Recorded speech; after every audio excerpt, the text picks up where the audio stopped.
influencing popular culture, politics, and everything in between. The local station takes you ringside as we discuss the crazy world that is professional wrestling. This is Going Ringside with the local station. Hello there, and thank you for joining us for another episode of Going Ringside. I'm the host, Scott Johnson. We're at episode 77, I think, right now. Before we get started, I want to talk a little about last week. Victoria Crawford, you knew better as Alicia Fox, was here. You might want to go listen to that interview. And she's going to be joining us again, probably starting around September-ish. We're going to have Victoria come back a little more often and help us on the show. So look for her in weeks to come after I get some politics out of the way, because it keeps coming up this summer. I know a few weeks ago I said I was going to get away from politics and how it's overlapping with wrestling all summer, but it just happened again. So that's what we are going to explore today, namely with the body. Jesse Ventura has entered the conversation, and let me describe this. And I truly think, let me set my premise here, and we'll talk about it as the show unfolds. I believe Jesse Ventura is the Democratic Party's response to Hulk Hogan at the Republican National Convention, and we're going to unpack that here today. A little later on in the show, we're going to be joined by Rick Mullaney. You may not know him, but he's a political analyst. He's the head of the Public Policy Institute at Jacksonville University. We're based in Jacksonville, and he's going to talk a little about what a Jesse Ventura endorsement means in the presidential race, and let me talk about this. Why I keep hitting on this politics stuff, because wrestlers have seemed to be at the center of the race for president. It's fascinating. I don't want to document it every step of the way. So as you know, last month I was at the Republican National Convention, covering it, my other role as a journalist and the host here of Going Ringside. We talked to Kane, who was there, big-time Republican. We talked to Linda McMahon. Both shows, go look at right now. And probably the most famous speech from the Republican National Convention was the final night. We brought it here for you on the show, and that was Hulk Hogan. Kind of came out of nowhere. We knew that there were going to be guys like Dana White and Linda McMahon speaking, but the final night I was there, I get the buzz, I get the alerts. Hulk Hogan is going to speak on the final night. And he goes out there, and we have the episode. You go look at it now if you want to see his speech. He rips off the shirt, endorses Trump, all that pageantry had everyone talking, because it was odd. It was out of place. When you think of political conventions, you think of governors, you think of politicians, you think of political talking type people. So like Tucker Carlson spoke at the RNC. That's who you would expect there. Who you did not expect was Hulk Hogan. So after that happened, I made a video which we talked about last week involving Kevin Nash. I speculated maybe the Democrats want to bring in their own wrestler. Maybe they're interested in Kevin Nash. Nash is an outspoken Democrat. He made some social media posts days after the Hogan speech. So I thought maybe they want to go after Nash. Nash went on his Click This podcast and says, I don't want anything to do with this Going Ringside video that I made that he thought was kind of stupid. So Nash is out. They didn't want Nash. So I'm thinking, well, maybe they don't want a wrestler. Well, lo and behold, enter Jesse Ventura. I don't know if he'll speak at the DNC. I would not be surprised. I will be there in Chicago covering it as a journalist, and of course there for Going Ringside. If we see anything interesting, we'll bring it here for you, revolving around the wrestling or the fighting world. But I thought it was very possible that the Democrat Party strategists who planned their convention and their strategy would see what Hulk Hogan did at the RNC. Hulk Hogan was one of the few speeches that broke through to average Americans like, I want to see what the Hulkster has to say. And he was fully in character. He ripped the shirt and eventually introduced himself as Terry Bollea and gave a speech. And everyone for the next news cycle or two was talking about Hulk Hogan's speech. So I thought, who could they bring in? So I'm going through my mind. I thought Nash maybe. But after I thought about it more, very, very few wrestlers ever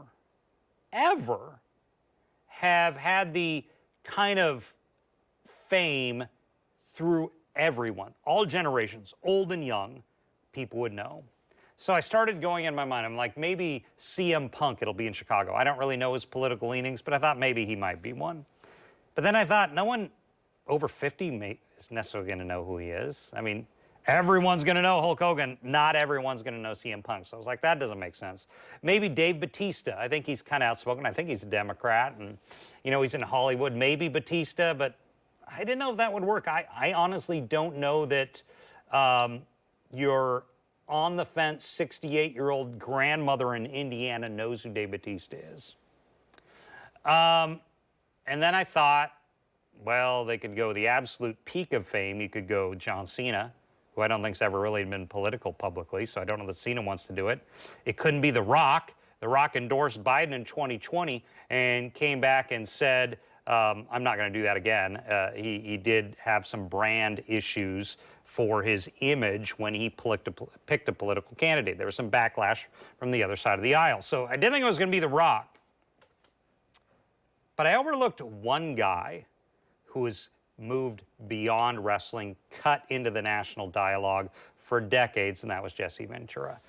I didn't think about Jesse Ventura because he's an independent. He's not a member of a political party. He ran third party and won in Minnesota. I should have thought about it, though, when Governor Tim Walz of Minnesota was picked.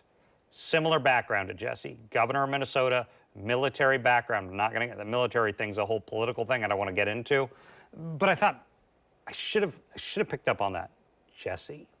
Could they go to Jesse Ventura? Let's talk about who he is. Jesse Ventura, in my mind, is the first guy ever in pro wrestling to move beyond wrestling and get legit respect in society. I don't think anyone ever had.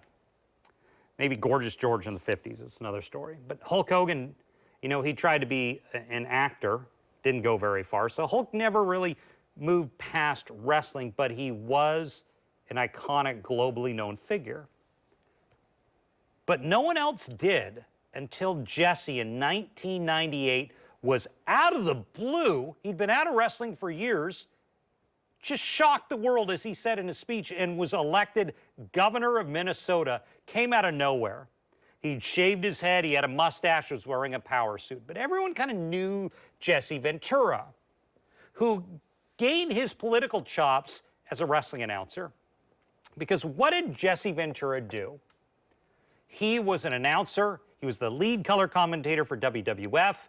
Many say the greatest of all time because he could talk like no one's business. His role was to go on television every week as the heel announcer alongside guys like Vince McMahon or Jesse Ventura and talk in an adversarial role every week and debate them. It's obviously over wrestling. You might think that's corny, but what it did to Jesse Ventura, the man, it taught him to speak and debate. So when he entered the world of politics, he was more than ready, because speaking and debating publicly is really what it's all about. And Jesse was one of the greatest talkers of all time. Before we move forward, so Jesse and Tim Walz do have a bit of a history. So Jesse did kind of tease this. 2 years ago, Tim Walz is running for governor of Minnesota again. I think it's his re-election campaign. He gets Jesse, a former governor and independent, to come out and endorse him. Here's a video Jesse made in 2022 endorsing Governor Tim Walz. Hello, Minnesotans. Former Governor Jesse Ventura here. As an independent statesman, I don't believe in the major political parties. Since leaving office, I've rarely endorsed a candidate for office in Minnesota of any political persuasion. But this election is too important. That's why I'm endorsing Governor Tim Walz for re-election. Tim has shown through the last few years how important strong leadership is for our state. When COVID-19 hit, Tim was there to keep our state safe. That's the governor's most important job. Tim has proved he does what's right for Minnesota, not what is politically easy. Minnesota faces a choice this election, and we're at a crossroads. That's why I'm taking the unprecedented step to endorse Tim. Our democracy is under attack. Almost 2 years ago, the former president and his cronies spread the big lie, sent sedationists to invade the U.S. Capitol on January 6, 2021, to stop the certification of ballots in the election of President Joe Biden. I took an oath 50 years ago as a Navy SEAL to defend this country. I can't stand with anyone or any party who cannot condemn the January 6th insurrection. And now, women's rights are under attack across this country. Here in Minnesota, Tim is committed to standing up for the rights of women to access abortion and reproductive health care. Minnesota has long, proud history of having the highest voter participation in the country. We've got to keep that streak alive. So get out to the polls and cast your vote. And this November, I'll be casting my independent ballot for Governor Tim Walz. I saw that video on YouTube. I noticed a little stamp on it, even though it was made in 2022, said Harris Walz on it. I don't know how they burned that in, but I thought that was interesting. So we're going to have Rick Mullaney with Jacksonville University come in a little bit and analyze what Jesse means to the ticket politically, because there is some benefit to bringing a guy who's never been a political party guy as a self-declared independent onto your ticket with a military background. Jesse was a Navy SEAL. Walz has a military background, which is kind of, been an area that he's been taking a lot of criticism for. One reason you bring Jesse in is to bring in a ex-military voice to try and beef him up. Anyway, so let's talk about Jesse and Hulk. Why I think this is fascinating as a wrestling fan. Hulk Hogan and Jesse Ventura, in the most odd ways, have literally had parallel careers. They started in the, I want to say 70s, early 80s, roughly about the same time. And they both kind of had similar characters. They were both balding. They both had bleach blonde, long hair, and they both had muscular physiques, and they were kind of fighting for the same space. Jesse eventually had some medical problems, couldn't continue to wrestle. So Jesse had to get out of it, and he went into announcing. And there's been a lot of reports over the years that Jesse was jealous of Hogan, because obviously in the 1980s, Hulk Hogan became bigger than the industry. He became the biggest wrestler on the planet. Fame, fortune, everything. Jesse didn't get that, but they started at the same time with a similar gimmick. You can understand possible jealousy there. But then later, Jesse, as Hogan's trying acting, Jesse tries acting too. He's in Predator, he's in Running Man with Sylvester Stallone. I think he did a few others. And he was one of the few wrestlers who kind of had a little bit of mainstream success. No one had before. And then he went to WCW for a while. I think he called matches alongside Tony Schiavone. And then we don't hear from Jesse for a while until he's elected governor. And what Jesse Ventura did for the wrestling business was really put it on the map as a legitimate people, legitimate form of entertainment. No one had ever been taken seriously by society. Jesse Ventura had. He was governor of a state. The Rock wasn't in movies yet. John Cena was not in movies yet. Kane was not a mayor in Tennessee. Linda McMahon was not on the cabinet in the White House. There was just Jesse Ventura, who took wrestling out of this carnival, trashy, lowbrow form of entertainment and said, one of our guys can be elected governor of a state. It was a big shot in the arm for the industry. It was. Whether they liked Jesse or not, didn't matter. Even he and Vince had, a lot of friction over the years. But even Vince brought him back because it meant something for the business. To have a guy go from wrestling to be elected governor of a state, you can't deny that's something special, that's something important. That gives an air of credibility to this, what people call fake, scripted, childish industry. They had one of their own go be a governor.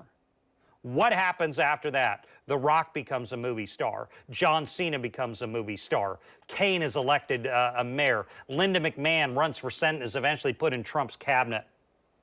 Guys like Booker T, Rhino, Bob Backlund all flirt with politics because of what Jesse Ventura opened the door to.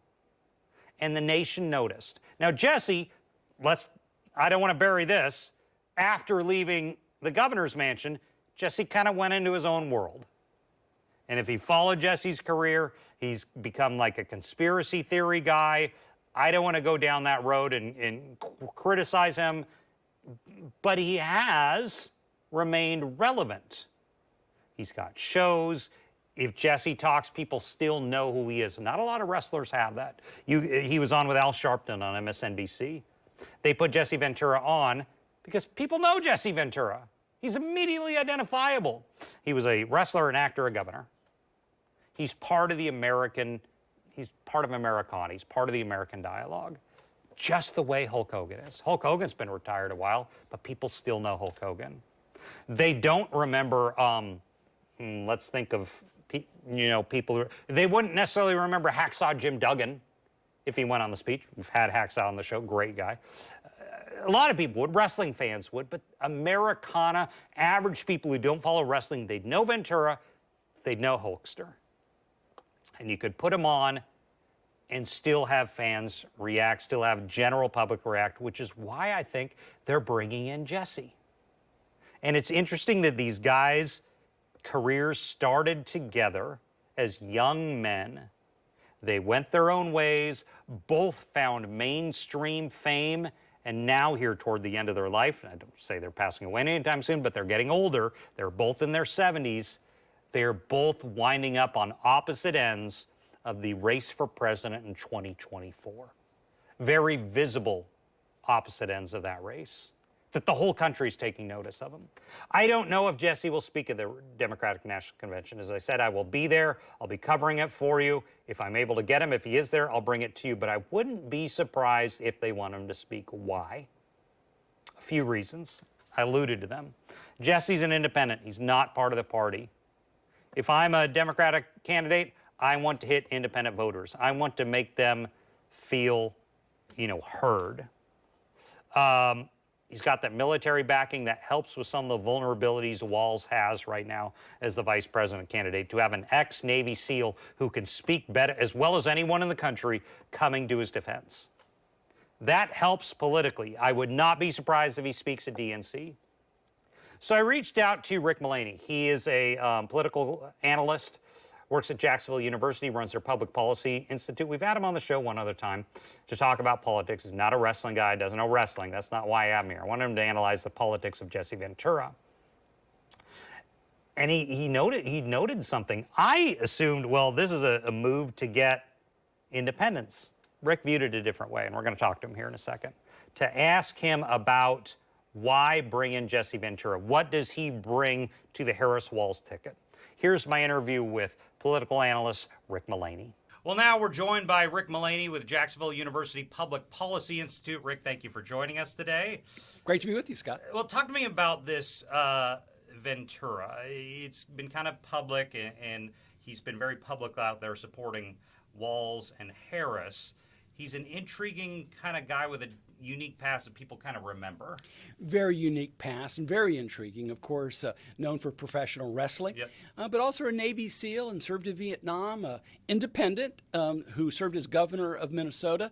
And so he's, as you said, very intriguing figure. He's been clear in his endorsement of Kamala Harris, not really a surprise. I mean, he's never been a conservative or on the Republican side. He was considered, by the way, as a candidate for RFK, as potentially one of his running mates. That would have been interesting. Okay. And so, but instead he has endorsed Kamala Harris the ticket, and so he's an intriguing figure, is right. So I want to ask about, he's an independent, self-described independent, despite who he aligns himself with more. This is, I guess for the Harris campaign, they can say, we have this independent figure for like maybe moderate voters. Would that matter? In the end, I'm not so sure his endorsement moves the needle a whole lot, but it is a piece of the momentum. Okay. And the Harris ticket is enjoying momentum. And that's going to continue. It's going to continue through the Democratic Convention next week, through Labor Day. And I think come Labor Day, it's race on. By that point, however, Kamala Harris may have effectively defined herself in the eyes of the public. And right now, the battle that's going on is who defines Kamala Harris? Is it Donald Trump and the Republicans, or is it Kamala Harris? And this endorsement, going back to it, is a piece of that momentum. She is enjoying a honeymoon period that I think is going to extend clearly through the Democratic Convention next week. I want to ask about one other thing, his military background, which you mentioned. He was a Navy SEAL. He's very out about that. And Tim Walz has been taking some hits politically on his military background. Ventura's kind of coming and defending him. Do you think that helps? I think a number of people coming to defend is helpful.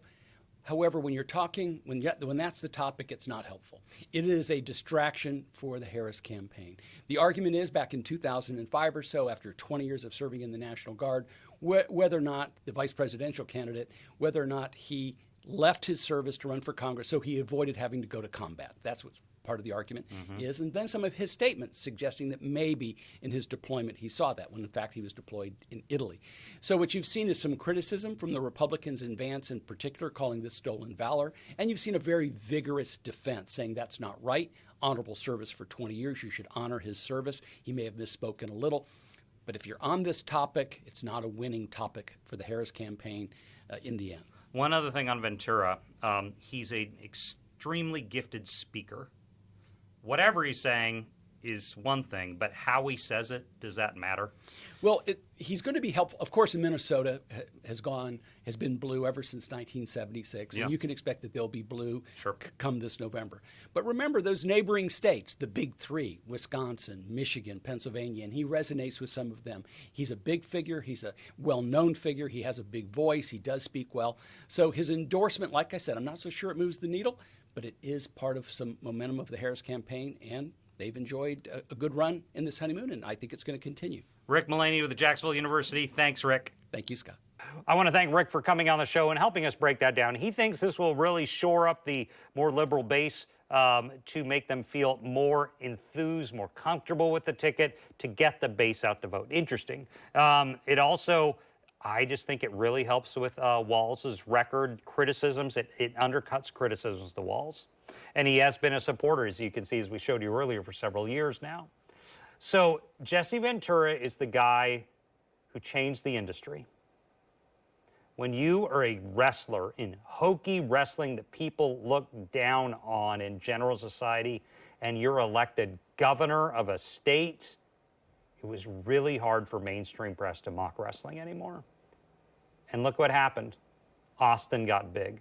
Rock became world famous. Cena became world famous. We have wrestlers in politics now. We had Linda McMahon in the White House as part of the cabinet. All because of what Jesse Ventura broke the mold and did in 1998 when he was elected governor. And now he's back on the political scene in this specific campaign. We're going to watch it. As I said, I will be at the Democratic National Convention next week. As I've tried to say on the show, I want to get away from politics. We're a wrestling show, of course. But when this happens, I can't ignore it. I'm a political reporter by trade, and I'm hosting a wrestling show. How can I ignore this? So that's why I want to talk about Jesse today. If I'm able to get an interview with him or any other wrestlers at the DNC, we'll, of course, bring them to you. And, of course, we got a lot more just regular wrestling interviews in the offing. And as I teased at the top of the show, we're going to be seeing a lot more of Victoria Crawford, a.k.a. Alicia Fox, on the show, helping us out on the show in weeks to come. So stay tuned for that. Thank you for watching this episode of Going Ringside. We'll see you back here next time. This has been Going Ringside with The Local Station, brought to you every Wednesday on your favorite podcast player, on News4 Jax Plus, as well as the News4 Jax YouTube channel.